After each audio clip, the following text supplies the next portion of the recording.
নমস্কার বন্ধুরা, correct time information চ্যানেলে আপনাদের সবাইকে স্বাগত জানাই।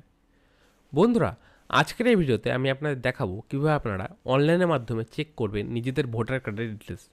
যদি আপনাদের ভোটার কার্ড হারিয়ে গিয়ে থাকে বা আপনাদের কাছে যদি কোনো জেরক্স কপি থাকে, তো সেই ক্ষেত্রেও আপনারা নিজেদের ভোটার ডিটেলসটি অনলাইনের মাধ্যমে প্রিন্ট করতে পারবেন। তো চলুন বন্ধুরা, বেশি দেরি না করে ভিডিওটি শুরু করা যাক।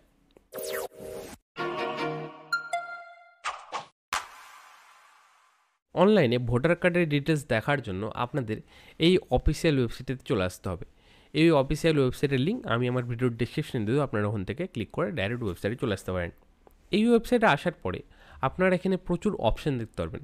তার মধ্যেই এখানে দেখুন বলা রয়েছে সার্চ ইন ইলেকট্রিক্যাল রোল, এই অপশানটিতে আপনাদের ক্লিক করতে হবে।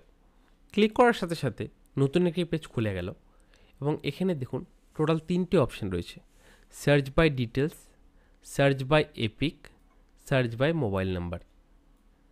আপনাদের কাছে যদি ভোটার কার্ড নাম্বার থাকে তো সেই ক্ষেত্রে আপনারা এই যে দেখুন বলা রয়েছে সার্চ বাই এপিক, এই অপশানটিতে ক্লিক করবেন। অথবা আপনাদের কাছে যদি মোবাইল নাম্বার জানা থাকে যে আপনার ভোটার কার্ডের সাথে কোন মোবাইল নাম্বারটি লিঙ্ক রয়েছে, তো সেই ক্ষেত্রে আপনি সার্চ বাই মোবাইল অপশানে ক্লিক করবেন।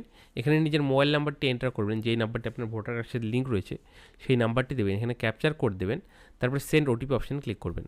এবং উপরে দেখুন বলা হচ্ছে স্টেট, এখানে আপনি নিজের স্টেটটি সিলেক্ট করতে হবে, ল্যাঙ্গুয়েজটি সিলেক্ট করতে হবে, যে ল্যাঙ্গুয়েজে আপনি ভোটার কার্ড ডিটেলস দেখতে চান। তারপরে সেন্ড ওটিপি অপশান ক্লিক করার সাথে সাথে আপনার মোবাইলে একটি ওটিপি যাবে, সেই ওটিপিটি এখানে এন্টার করে সাবমিট অপশান ক্লিক করার সাথে সাথে আপনার ভোটার ডিটেলসটি দেখিয়ে দেবে। আপনার কাছে যদি ভোটার কার্ড নাম্বার থাকে তো সেই ক্ষেত্রে আপনি সার্চ বাই এপিক অপশানে ক্লিক করতে পারেন। এখানে ক্লিক করার সাথে সাথে এই অপশানগুলো দেখাবে। এখানে ফার্স্টে আপনাকে ল্যাঙ্গুয়েজ সিলেক্ট করতে হবে, যে আপনি কোন ল্যাঙ্গুয়েজে ভোটার কার্ডের ডিটেলসগুলো দেখতে চান, তো সেই ল্যাঙ্গুয়েজটা এখানে সিলেক্ট করে নেবেন। তারপর এখানে এপিক নাম্বার মানে আপনার ভোটার কার্ডের নাম্বারটি এখানে দিয়ে দেবেন। তারপর এখানে স্টেট সিলেক্ট করতে হবে। তারপর এই ক্যাপচার কোডটি এখানে দিয়ে সার্চ অপশান ক্লিক করতে হবে। সার্চ অপশান ক্লিক করার সাথে সাথে ডিটেলসগুলো দেখিয়ে দেবে। অথবা আপনার কাছে যদি মোবাইল নাম্বারও নেই এবং ভোটার কার্ড নাম্বারও নেই, তো সেই ক্ষেত্রে আপনি কী করবেন, সার্চ বাই ডিটেলস বলা রয়েছে এই অপশানটিতে আপনাকে ক্লিক করতে হবে। এখানে যাবতীয় ডিটেলস আপনাকে ফিল আপ করতে হবে। ফিল আপ করার পরে এই ক্যাপচার কোডটি দিয়ে সার্চ অপশান ক্লিক করার সাথে সাথে আপনার ভোটার ডিটেলসটি এখানে দেখিয়ে দেবে।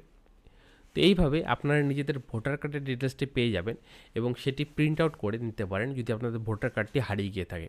তো আশা করি এই ছোট্ট আপডেটটি আপনাদের ভালো লেগেছে। ভিডিওটি ভালো লাগলে ভিডিওটি অবশ্যই একটি লাইক করে আমাদের উৎসাহ বাড়বেন, কারণ আপনার একটি লাইক আমাদের উৎসাহিত করার নতুন নতুন টপিকে ভিডিও বানানোর জন্য। এবং আপনি যদি এখন আমাদের চ্যানেলের সাথে যুক্ত না হয়ে থাকেন তাহলে চ্যানেলটি সাবস্ক্রাইব করে বেল আইকনটি অল অপশন ক্লিক করে দেবেন, যাতে আপনি পরবর্তী কোনো ভিডিও আপডেট মিস না করে যান। এবং আপনি যদি এখন আমাদের সাথে ফেসবুকে যুক্ত না হয়ে থাকেন তাহলে ফেসবুক পেজের লিঙ্ক আমি এই ভিডিওর ডিসক্রিপশনে দিয়ে দেবো, আপনার ওখান থেকে ফেসবুক যুক্ত হতে পারেন। আমরা এরকম নতুন নতুন টপিকের ভিডিও আমাদের ফেসবুকে ছাড় থাকি। তো দেখা হচ্ছে আপনাদের পরে একটি নতুন ভিডিওতে একটি নতুন টপিক নিয়ে। ভালো থাকুন। ভিডিও দেখার জন্য আপনার অসংখ্য ধন্যবাদ।